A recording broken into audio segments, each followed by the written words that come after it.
When I was 13 years old, my dad came home and let my family know that we just got this Ford dealership. And one day my dad came in and said, family meeting, let's sit down and talk. We all sat down at the dinner table.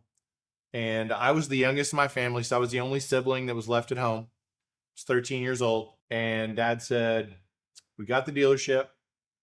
And as a 13-year-old, I'm thinking, yes, when I turn 16, I'm going to have a new car. And his words that day was, nothing changes today, which isn't what I was expecting to hear. I wasn't expecting nothing changes today.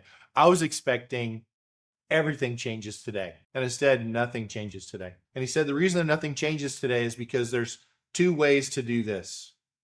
I can either make a lot of money fast and ultimately kill the company, or I can make a reasonable amount.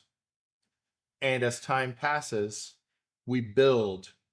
And I didn't have this term for it at the time, but really what he was talking about is building a book of business. He wanted to build a book of business. He wanted to build a clientele, and it was a clientele that trusted him, that was taken care of by him, that they were doing the right things in order to cultivate them, that he was doing the right things in order to make sure that they always came back, because he didn't want to sell once. He wanted to sell forever. He didn't want to make all the money he was ever going to make in that moment.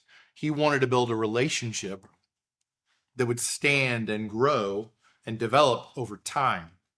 That's what he wanted. And that day at 13, I learned the difference between the long game and the short game. The short game, for the sake of this conversation, the short game is shortcuts, slickness, forced results, and anxiety.